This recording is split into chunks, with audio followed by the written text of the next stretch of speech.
Thank you, John.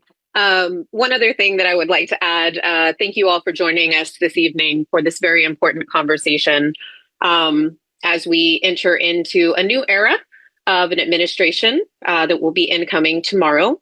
I also want to add a little to the housekeeping. I know that there will be there's some Q&A. We also have the chat open. And just to be respectful to everyone here on the call, you're going to hear from some amazing advocates and some survivors who have experienced the trauma of losing a loved one to gun violence. So thank you for coming. My name is Christina Delgado. I am a mother of two. I am a born and raised Tejana, fourth generation, very proud, raised here in Houston, Texas, now living in Santa Fe. And I've been affected by gun violence in multiple capacities in my life, from living on the northwest side of Houston in the late 80s to early 90s when acts of violence really increased in that area. I had a friend in the fifth grade who was shot and survived a drive-by shooting that was intended for his brother. And after my sixth grade year, my parents put everything on the line to be able to move myself and my two sisters to a different area of the city, one that had more resources, one that had a lower crime rate, one that had better schools. And for that, I am grateful. Growing up in the Clear Lake area, one very pivotal moment for me was I was a junior on April 20th of 1999, sitting in my classroom getting the news that there was a mass shooting at a high school. It was just astounding to me that this was a possibility. I remember going home and sitting with my mother on the sofa with my sisters in the living room thinking, Mom, how can this happen? It just doesn't seem real. And, of course, we go on with our lives. It's something that as a young person, we feel like doesn't affect us. In between that time, I have lost friends to domestic violence by a gun, lost friends to suicide. Another pivotal moment for me, being a mother of two girls. In 2018, we had a shock to see Parkland happen. I remember telling my girls as a Tejana, growing up in Texas, coming from a gun-owning family, I didn't believe that it would happen here. And unfortunately, on May 18th of 2018, I got a phone call from my best friend who said there was a rumor of an active shooter. And in fact, there was. A 17-year-old who had access to his father's firearms took those guns to school and shot 8 students. 2 of my friends lost their children, and 2 teachers. My daughter lost a classmate. It was absolutely shocking. And there I found myself sitting on my sofa with my mom and my girls, with tears coming down her face. She was a 7th grader in a neighboring campus, asking me how I was going to keep her safe. How could this happen? And no one cares. And I made a promise to her that I would do everything in my power to keep her safe and make this world a better place. That brought me to advocacy. Now, what brought me to community justice is watching 4 years and 6 days later to the day to see my brothers and sisters in Uvalde go through the same exact thing we did, standing in the same exact place we were outside of Santa Fe High School, for them, Robb Elementary. But instead of being met with the grace and humility and support that my community, a primarily Caucasian community, was met with Texas elected officials coming immediately to Santa Fe to be there to support the community, I watched as these moms that look like me, screaming and crying for their kids that look like mine, met with brutality, met with resistance. And it broke my heart and it infuriated me because it took Texas leadership 24 hours to get there to address and support this community. And it was then that I knew that I had to speak up for my community, my Latinos and Latinas, Mexicanas, Mexicanos, to be able to push for these life-saving pieces of legislation, push for these policies that will prevent another family from having to go through what we have gone through. that brought me to Community Justice. Community Justice is a national organization working in the gun violence prevention world through public health approaches, finding and identifying the root causes of why cycles of violence are perpetuated in our Black and Brown communities, therefore addressing them from a public health perspective. So I am very grateful and thankful to be here. You're going to hear from multiple advocates and folks working on some really amazing things. But there's some key things that I would like for us to remember, that there are root causes to why acts of violence happen. One of those main ones is access to firearms, laxed gun laws in our United States. And so I kind of want you guys to kind of keep that in the back of your mind as we continue this discussion throughout this next hour. And remember one thing. If this were your family, if these were your children, what would be your next steps when an act of violence occurs? And with that, I am going to introduce our next panelist, my good friend, Bella, who is the grassroots organizer at Stop U.S. Arms to Mexico. Bella, take it away. Thank you so much, Christina, and thank you for sharing those powerful words and your experience as well.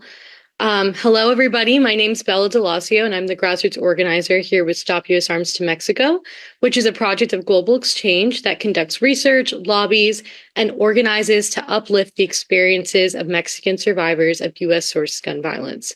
I'm sure many of you are familiar with the violence in Mexico at this moment, and many of you may be joining today thinking that we do have a huge border crisis on our hands. But what if I told you that there's more to the story? What if I told you that Mexico only has one gun store and that it's located on an army base, away from the public? Yet 70% of crime guns recovered in Mexico are traced to purchase in the United States. Firearms get to Mexico in two ways: through illegal exports, so through straw purchases from gun stores and gun shows, especially in states with weak gun laws like Texas and Arizona, and legally through U.S. exports. So to get more information about where guns are coming from in the illegal market that end up in Mexico, our project submitted a Freedom of Information Act request with the and sued the ATF to obtain finely grained data that's never been before disclosed on the origins of guns trafficked and exported to Mexico and Central America from the United States. We created an interactive map on our website as well, where you can look at how many guns were purchased in each zip code around the country and recovered in crimes in Mexico. You can check this out at the link that Diana will drop in the chat. And as I mentioned before, guns also get to Mexico through legal exports. So the first Trump administration transferred oversight for most firearm exports from the State Department to the Commerce Department. Within those first 16 months of this transition, we saw the Commerce Department approve $16 billion in firearm exports, which was 30% increase from the State Department's rate of license approval. The issue with legal exports is export controls. The Mexican Army is listed as the sole end user on the end user certificate, but then they can then distribute these firearms to police states that collude with organized crime, which cause people to be uprooted from their homes and flee from violence. U.S. gun markets provide organized crime in Mexico with the weapons used to cause. There are more and more people who leave their homes because of violence. And that violence is primarily violence with firearms that are primarily trafficked or exported from the United States. That's why we're talking about these two things together. So one of our colleagues, Laura Vargas, has been interviewing hundreds of people at the U.S.-Mexico border, some of whom are telling her that they would rather go through the Darien Gap 100 times. The Darien Gap is a roadless, remote area between Colombia and Panama, which is dominated by illegal armed groups, then pass through Mexico. So we have to understand the firearms that are being trafficked that Haiti has last year had more than 78,000 people who were detained by the Border Patrol at the U.S.-Mexico border.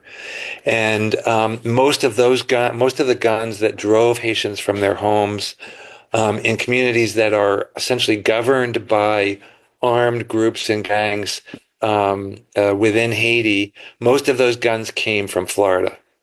A significant portion came from Georgia as well, especially the Atlanta area, but most came from the Miami and Orlando areas.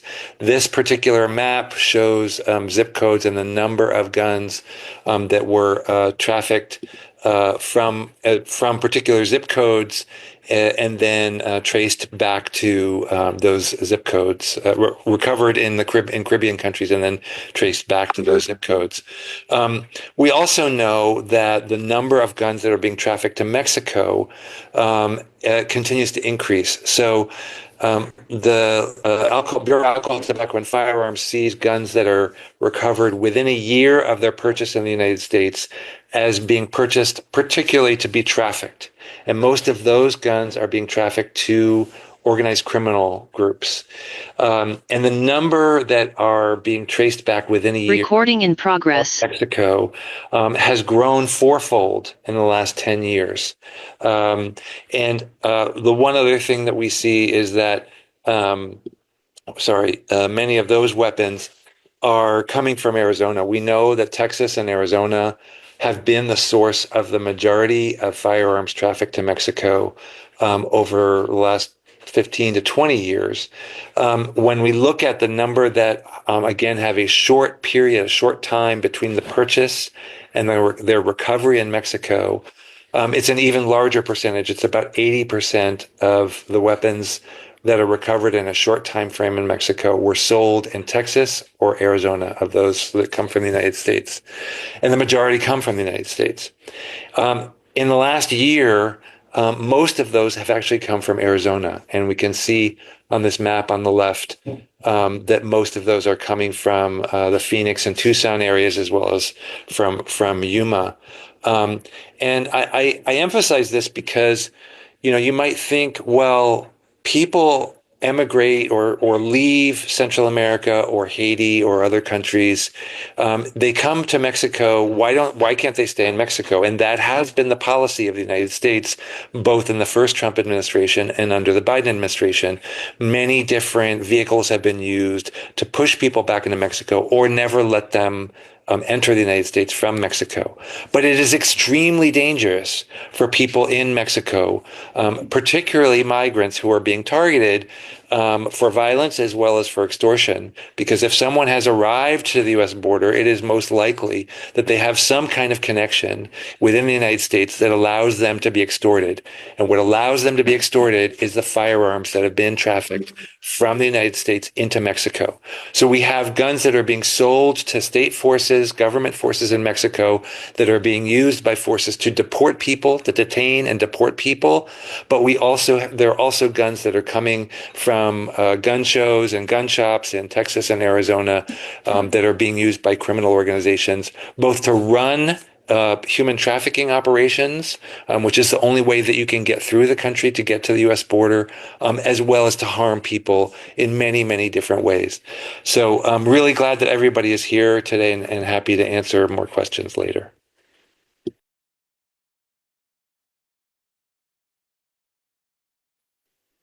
Thank you so much for that information, John. It is imperative that given the possibilities of how we will receive information in the future, it is really important for us to be the information. It's up to us to be the fact checkers and to bring light to what's really going on, and the issues that are causing these acts of violence and this trafficking of these firearms. Next, we have Grace Fernández. Grace Fernández is the sister of Dan Jamil, who disappeared in 2008 in the north of Mexico. She's the founder of Búscame and part of the movement of the disappeared in Mexico. Grace, take it away. Thank you, Christina. I could give a lot of numbers, a lot of data about how many migrants goes to USA and how many has the most of them has to cross Mexico. But in order to talk about migration and the impact of the violence on them, the first thing we have to understand or remember is that we are talking about people.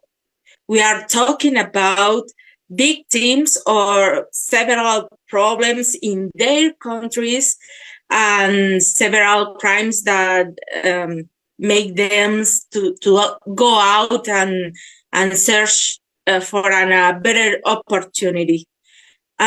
Because no one leaves their countries just for pleasure, just for have this chance of a better life.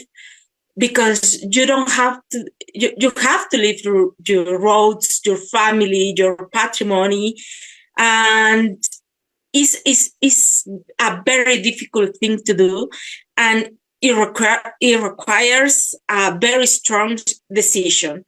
The main problem is that when they arrive to Mexico, when they arrive to the border, there's a lot of criminals organizations that take advantage of them, and as John says, they are victims of extortions, but also other deeply and hardest crimes, as disappearance, but also murders. We have, at least I want to talk about this kind of violence that migrants have to live when they arrive to Mexico. But we need to first understand what is happening in my country. And maybe if I show one of the examples we have right now that we are living since September 2024 in Sinaloa, where the criminal organization has taken the city, has taken all the state, where you can go out your house and you are not sure you can back alive. Every day there's a lot of shootings in the streets.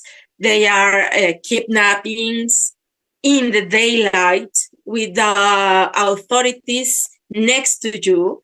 And this is happening because of several reasons. The first one is that authorities are involved with the criminal organization, but these criminals has much better arms to do this job.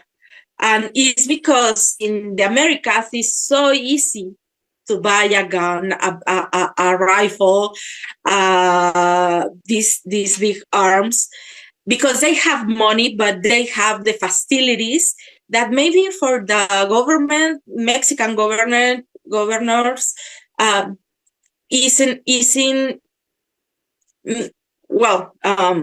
criminals organizations have a lot of money, and with that money they can cross the border and bring to Mexico all these arms. The problem is that when they have these shootings, they don't care about if it's authority versus criminals. If you are in the middle, you are going to be dead, and nobody's gonna take care about what is happening to all these people. The cartels, the criminal organization, have different business that give them that economical power in order to buy those arms. And we are not talking just about drugs. I want to point it out, because drugs is the main, yes, until we still have countries that buy these drugs, criminal organizations in Mexico will keep having this business working in there. But for example, by now, the traffic of human beings in order to sexual work on this no payment working is increasing in these days.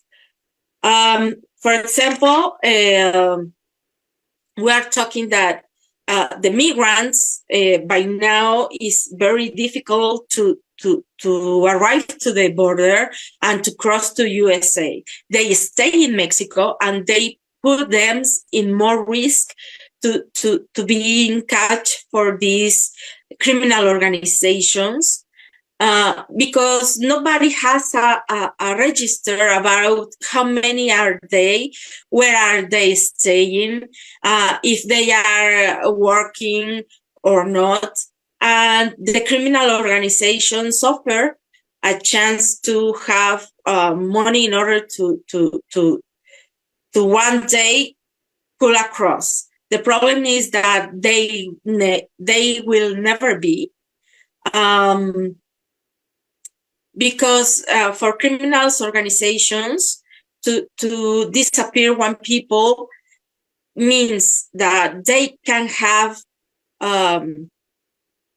workers that they don't have to pay and they don't have to feed. And when they get sick, they don't take them to the doctor. So you can die working for the criminal organization, making the drug, on moving the drug. And if you die, they couch another people and that's it. And the corruption in Mexico makes that every day we can have 1,000 people dead and nothing happens. What we worry about is that this violence is increasing every day. Today in Mexico, we have more than 120,000 people disappeared. And by now we stopped to count how many murders about criminals organizations shootings has been happened since 2006. That is happening in this war against drugs criminal organizations. But we know is 1,000 and 1,000 people that have been killed in these shootings.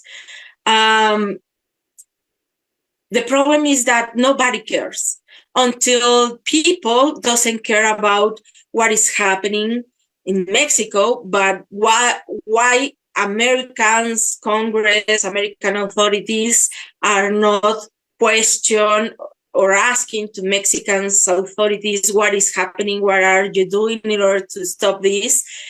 This will happen. That's why for us it's important to make the people understand that we have to do something for those companies who make the arms, the guns. They don't care about the people.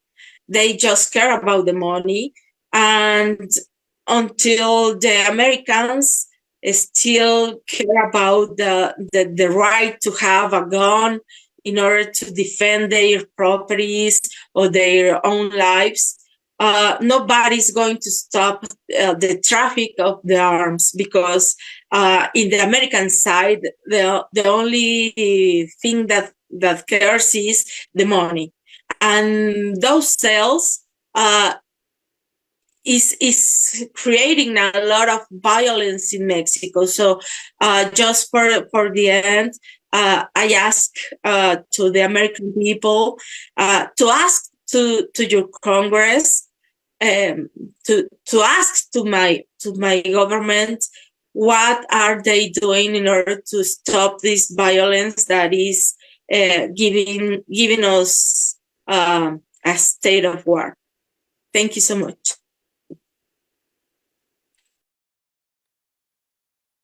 Grace, thank you so much. Our hearts are with you, and all of our brothers and sister and family in Mexico. It really brings us back to the center, especially for us in the United States, being in Texas, being rooted in Texas, and understanding how accessible these firearms are to anyone. There's no more licensing. We have open carry. It is easier to buy a firearm than it is to go and get a James Avery bracelet. It's easier than buying a car. And we know that it should not be that way. And responsible gun owners know that this is not the way to behave as well. So Grace, we are with you in this fight. And thank you so much for sharing your story. And thank you for your commitment to this work. And those ripple effects do they run deep.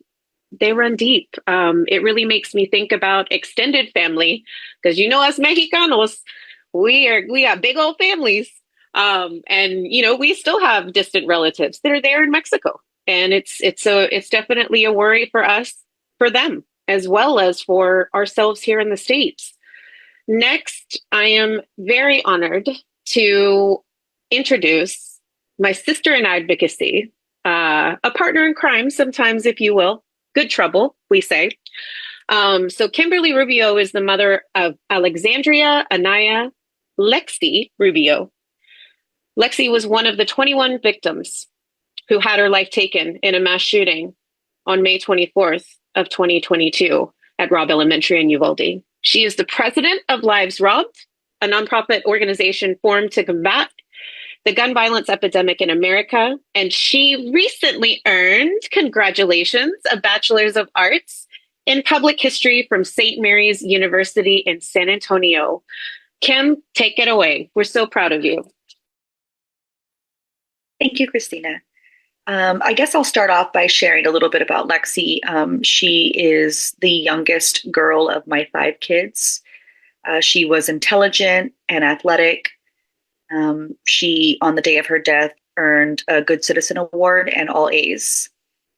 The shooter in Uvalde turned 18 years old on May 16th, 2022. That day, he purchased an AR-style rifle. He continued making deadly purchases for 2 additional days.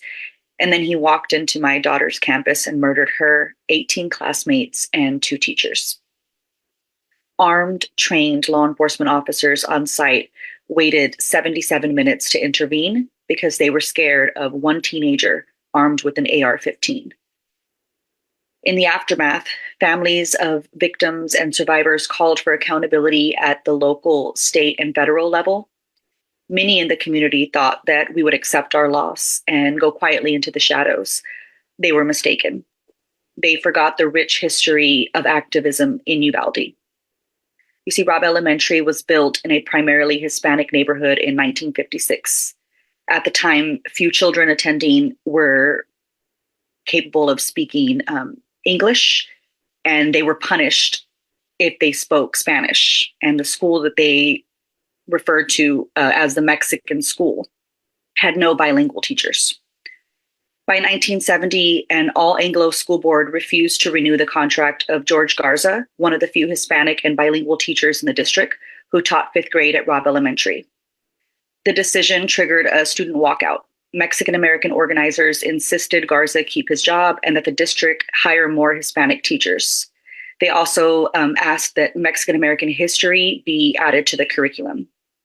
Protests consisting of 650 Mexican-American students across all grades were staged at Robb Elementary and the Uvalde High School. The protest ended 6 weeks later with the conclusion of the school year and resulted in high school administrators flunking seniors who had participated. Litigation followed, and the district was ordered to desegregate schools. The Uvalde Leader News publisher Craig Garnett, in his book Uvalde's Darkest Hour, said in 2022, more than 50 years after the walkout, the racial divide had been patched over, but certainly not erased. That patch ripped open on May 24th, 2022. Families of the victims have been villainized, were told to move on. There was a call to remove memorial crosses from downtown Plaza, and the 300 plus officers on site that day, only 2 have been indicted. Still, like those before us, we continue to fight, knowing one day children will be able to safely attend school. Thank you.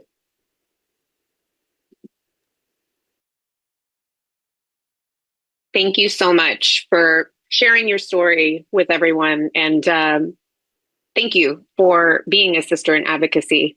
We know that this battle is very long.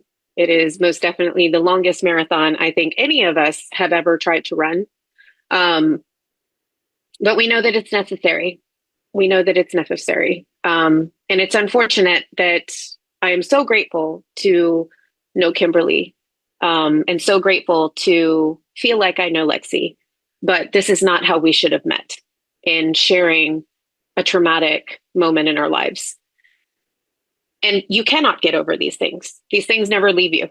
Every time you see another family, another community who's been affected by gun violence, who's standing in the place you were, it takes you right back to that day. So this is not something that anyone can get over. And there's a very sad reality. When we do not act, these cycles eventually will affect you.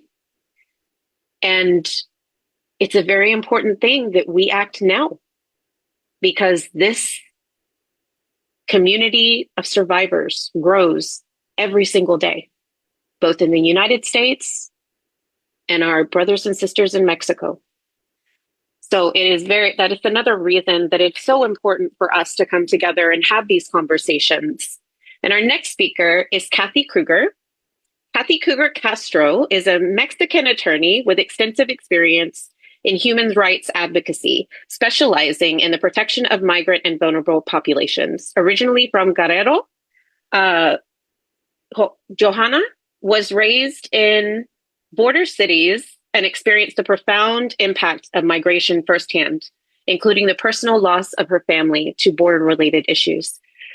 This lived experience has deeply informed her understanding of migration dynamics and fueled her commitment to defending the rights of asylum seekers and marginalized communities. In her current role at Otro, Lado, she serves as the coordinator for unaccompanied minors and indigenous migrant rights programs, and has provided direct support to over 600 unaccompanied minors, many of whom are Mexican children escaping violence, forced recruitment, or surviving cartel-related massacres. Additionally, she is a vital member of the Border Rights Project team in Tijuana.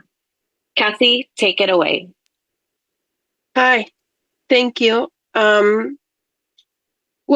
Thank you everybody for letting us into this conversation, and for being here. Really shows that there is someone listening. There is someone caring, someone listening, try to understand what's the situation. Al Otro Lado, it's an organization which was founded here in the border. I am based on Tijuana, in the U.S. Side of in Tijuana, and then we have offices in San Diego and in Los Angeles. However, here at the Border Rights Project, which is we basically provide legal orientation and humanitarian assistance to asylum seekers in the U.S.-Mexico border. I did read in the comments earlier that, okay, I did sign up not to talk about gun violence, but I did sign up about talking about the why people is migrating. What are the root causes, right? Well, yeah. Let me just put up on connected dots. Every day here in Mexico now. Firstly, when I say to Mexicans, or when they ask me, what do you do? And I said, okay, trabajo con migrantes, I work with migrants. They say, oh, well, they should go back to their country, while they're here. When roughly 70% of the people that I see at the office, 70% of the clients that I assist are Mexicans. Every day I stand face to face with those who have risked everything. They're fleeing violence and persecution in search of safety. However, I really want to connect the dots here, guys. I want to connect how Grace has talked about how victims are disposable because nobody cares.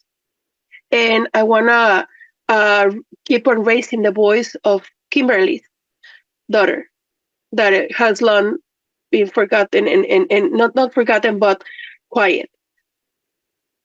One of the most devastating aspects of the crisis on migration and how guns are being affected is unaccompanied Mexican children. For over 2 years, I have worked to provide humanitarian aid to those vulnerable minors. Sure, while some of the minors, the kids that I assist, come from Afghanistan, Russia, Haiti, Colombia, 70% of those kids, at least the kids that I assist, are Mexican. And most of them, they come from impoverished indigenous communities in the mountains of Guerrero, where I am from, but also from the danger cartel controlled regions like Michoacan. And guys, if someone that was here in the panel in the comments said, "Well, I want to know why people is migrating. I want to know why people is coming," because they are coming and trying to put trying to put themselves in safety from the risk that on top of all the reasons why people are fleeing is because of the gun violence. These kids that I assist every day, they're not merely escaping violence. They're not merely escaping poverty or difficult situations. Mexican people are not anymore. If that was the case, not anymore. Many of those, the Mexican families, but specifically kids, they're not escaping poverty. They are risking and they're escaping to put their lives in safety. Because at least for the kids that I've assisted, the violence has robbed their safety. They're leaving them no choice but to seek protection and hope elsewhere. They leave their state and they get to the border and they're faced with criminalization. Many of these kids have faced the unthinkable. However, the key or what have they faced in the main victims is forced recruitment by the cartels because they see as expendable soldiers or careers. And sure, others have also have been the sole survivors of massacres that have wiped out their families and communities. And Grace, who is the sister of someone that was forcibly disappeared, says something. We gotta talk about something. Victims are disposable. For the cartels, Mexicans, and for the cartels, migrants are disposable because nobody cares until we are here talking about it. Yeah, they risk everything. Why people's migrating? Because they're no longer safe.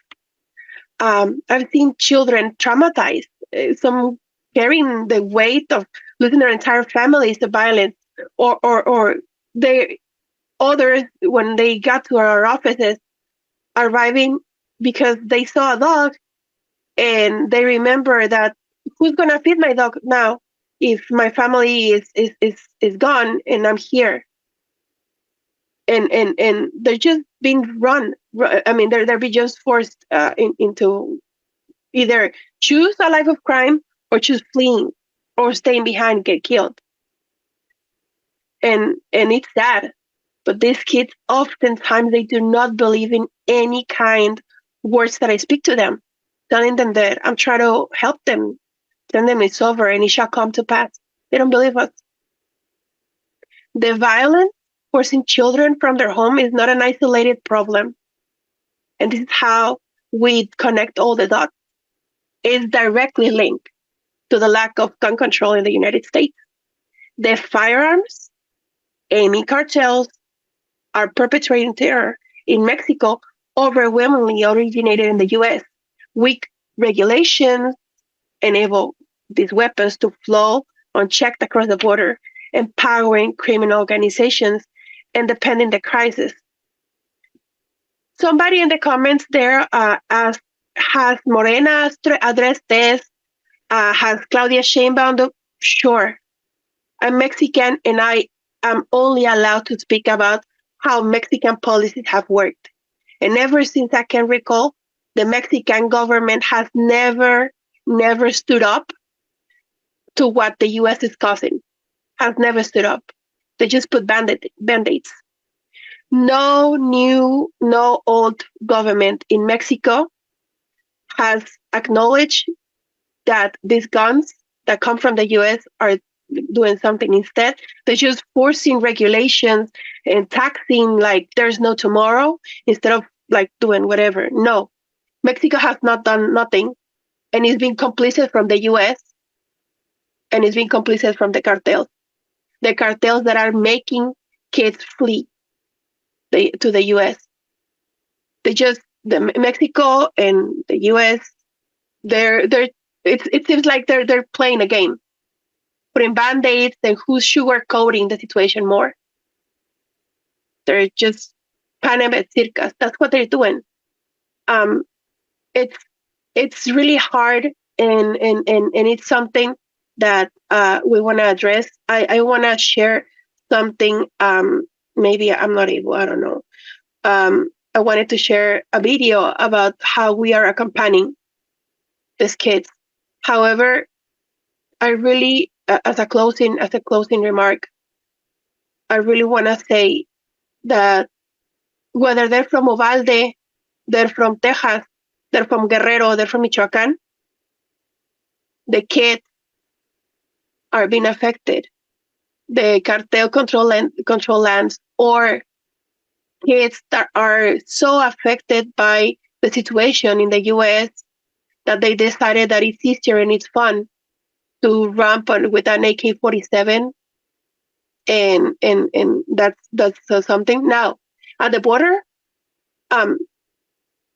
Kim talked about something. They in the Uvalde shooting, they were afraid. The police officers were afraid of a teenager with a gun.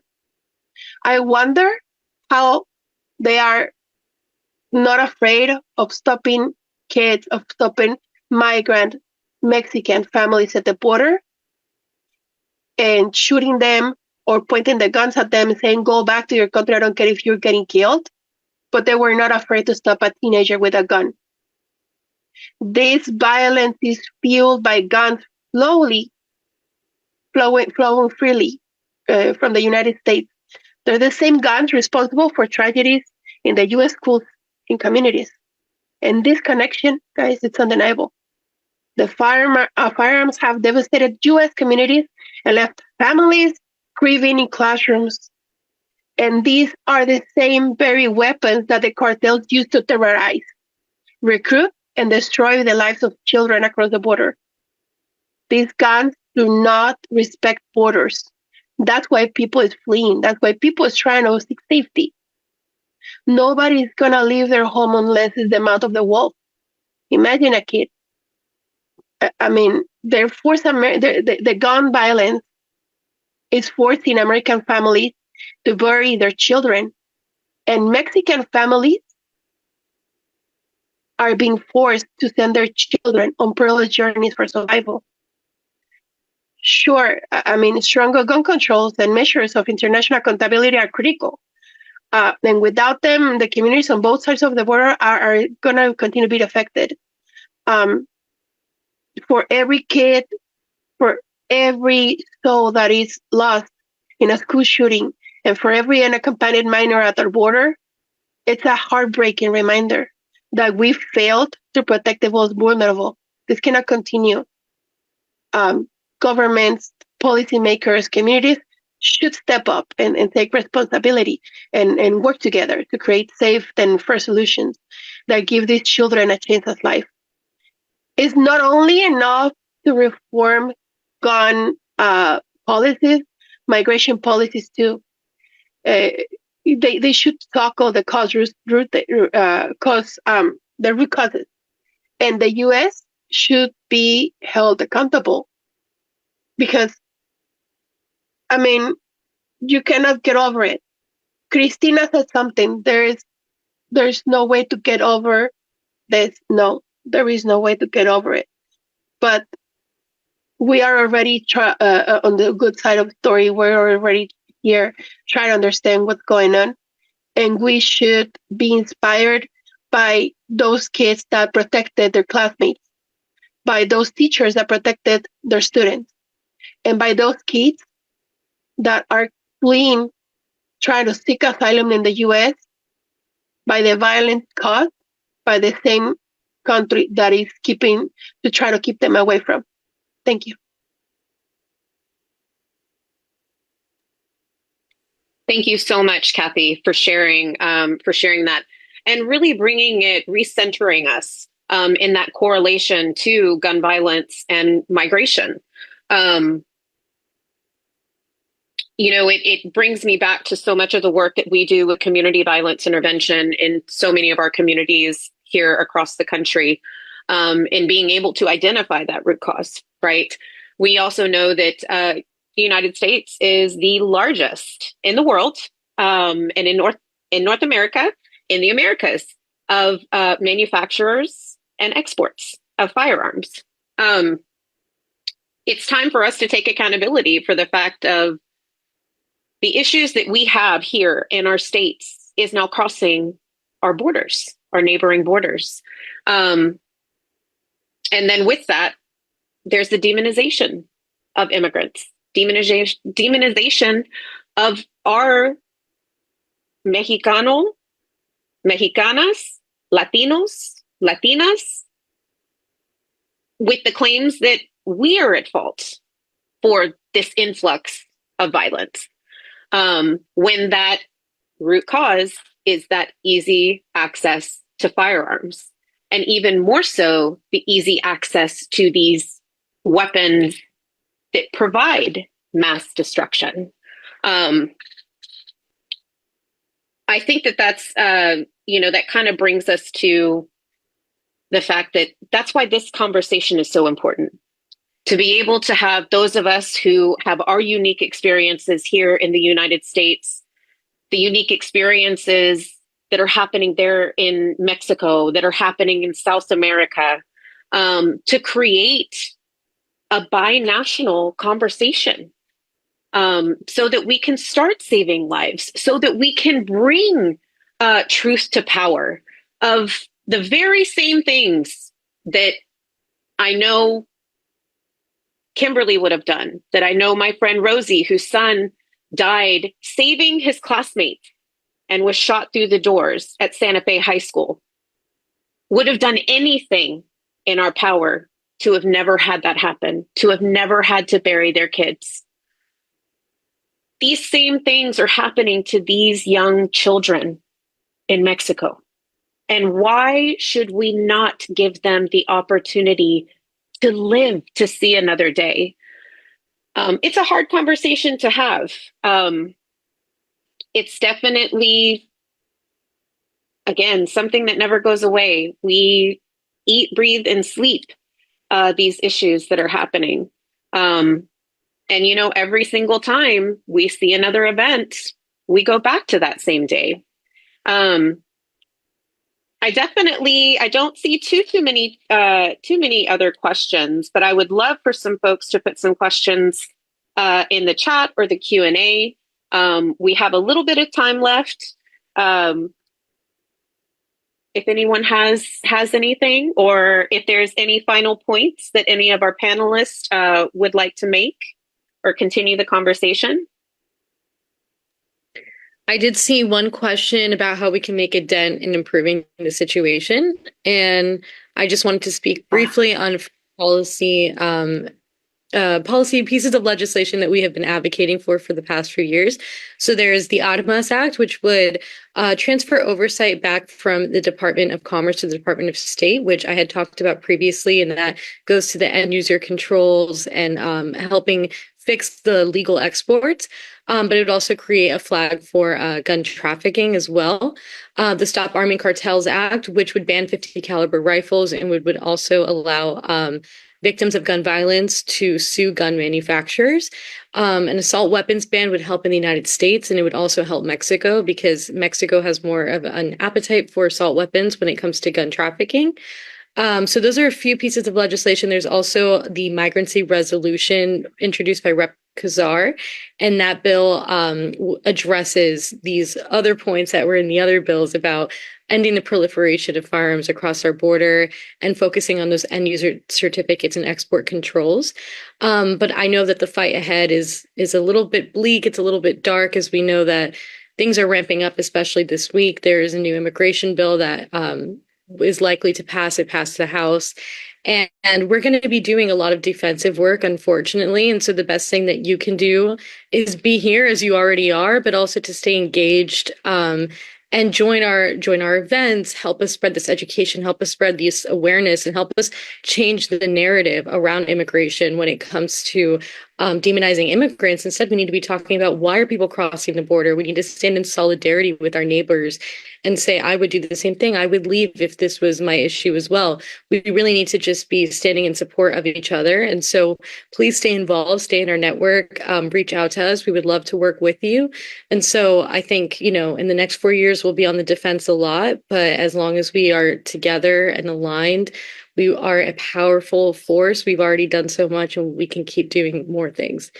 And I'll go back to the chat, see if there's more questions. Christina, if you'd like to take it from there. Yes, thank you, Bella, for that, especially at the federal level. But, taking a step further, definitely get involved in your local and state priorities.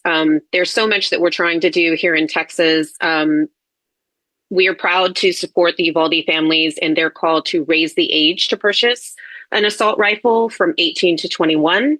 There are a couple of bills that we are going to be defensive on in opening up that accessibility to firearms that have previously been prohibited. And then, making investments into intervention and preventative measures for community violence. It's important to get involved, get engaged, join a coalition. Here in Texas, we have the Texas Coalition to Prevent Gun Violence that I co-lead with my friend Nicole Golden from Texas Gun Sense. Lives Robbed is a part of that. Bella is starting to join that. But we do a lot of work, at that state level, building relationships and really bringing survivors to the forefront to share their experiences. They are now, and you all who have also become survivors and joined this community, you are experts in your field now. You are experts in what it means to lose someone, what that trauma, what that grief. You can very quickly identify the things that could have prevented this act from happening. And you are now the change maker in this fight that we are all in. John, I think you had a last word. I don't know if that's the last one, but just really so thankful for the voices here tonight, because we know that for the next several years, we're going to hear a lot about migrants in a way that's totally removed from reality.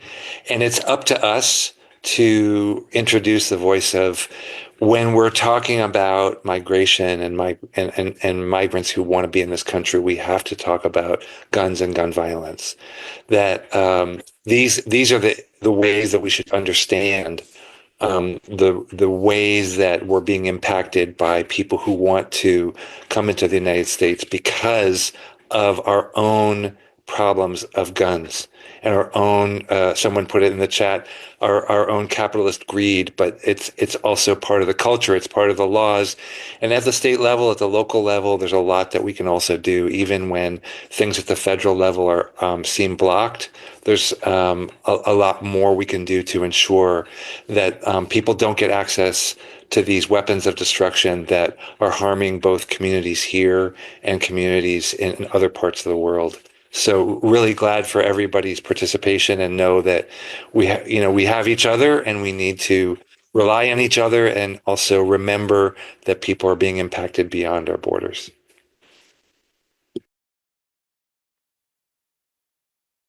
Go ahead, Kathy. Yeah, I think somebody had their hand raised on participants. Michael Roth.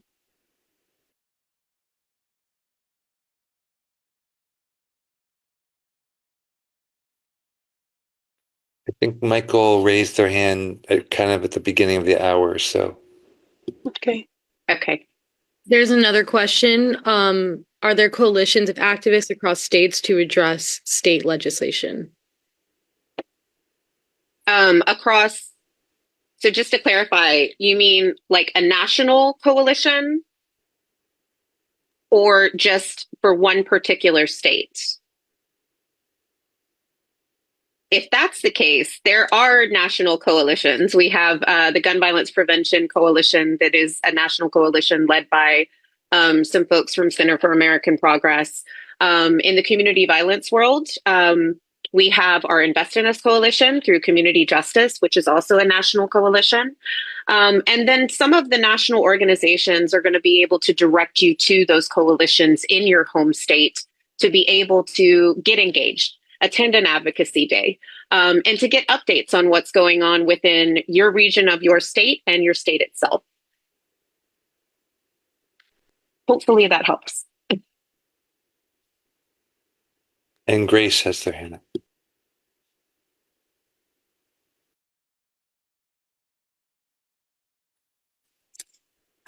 Can I have a few words? Okay. I think that it must be clear that this is a vicious circle. Criminals organizations buy weapons in order to be able and use it for their criminal business.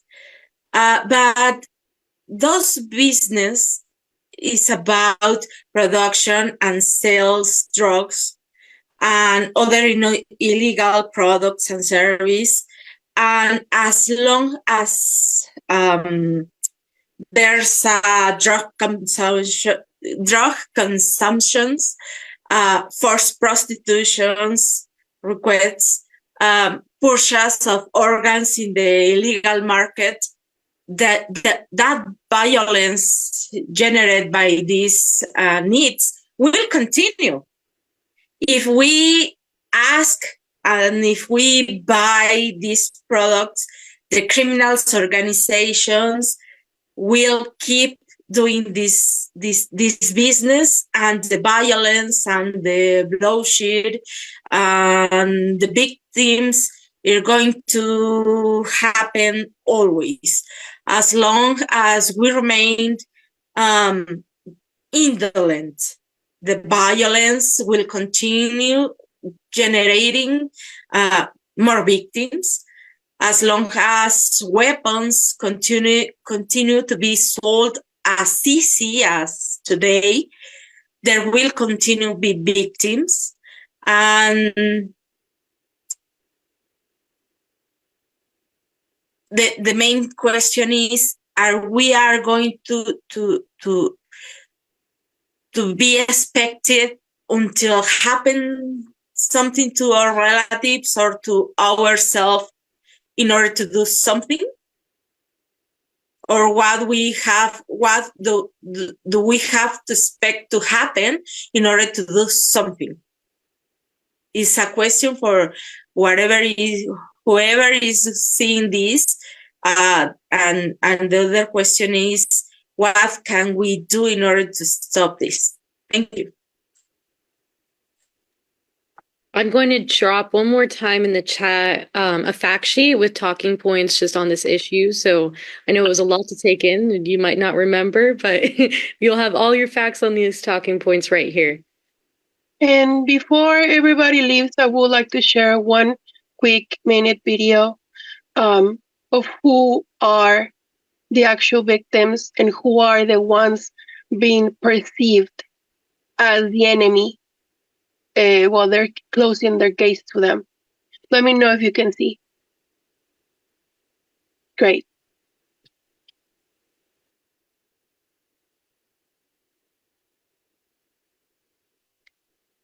These are the kids that we helped the previous year when we are walking them, accompany them to the border, where they can have every minor that it's an accompanied minor has the right to seek asylum in a port of entry, which in reality, if organizations like us are not there, they're being turned away.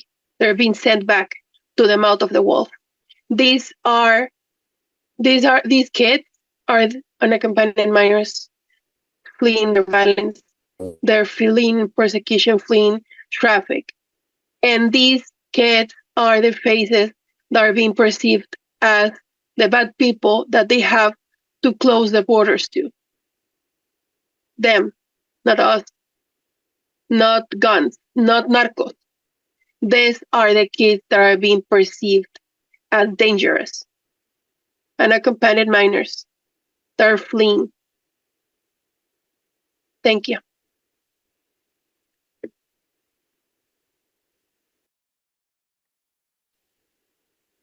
Thank you so much for sharing that video, Kathy. It's heart-wrenching. Those, again, circling back, those are similar pictures of what we have seen here in the States as children are being led out of their school to safety, led away from a act of violence as they're leaving a loved one or a friend, someone they care about who has lost their life. And it is truly up to every single one of us to protect all of these children who are going to be our next generation of leaders, of doctors, of innovators, of engineers. They deserve to have that life and that opportunity. So I want to thank all of the panelists for being here, sharing your stories, being in community with us, being in the fight for justice for us. Hopefully we can continue to keep you all updated with what's going on, as this year progresses. Please, to be announced, we are going to have a oral arguments webinar which is March the 5th, for this case, which will have experts who are going to be there during the listening session. And then we'll also have them to give remarks, help people through the legalese of listening to a Supreme Court hearing. So we're definitely, as we continue to get that organized, we will definitely send that out. It's very informative, and it's something that we are very much so going to have to be the proponents of truth in these coming years. So I definitely want to thank, again, all of our panelists. You are amazing humans. And I want to thank all of you who have joined us tonight. I know that we went a little over time, but we are so, so grateful for you. And in honor of Dr. Martin Luther King, whose birthday is tomorrow, I want to leave you with one of my absolute favorite quotes from him. We need leaders not in love with money, but in love with justice, not in love with publicity, but in love with humanity. And with that, everyone have a great evening. Stay blessed, stay warm. We are the change makers. We are the ones who can speak love, speak truth, and bring peace back to our communities. Thank you all. We'll see you soon.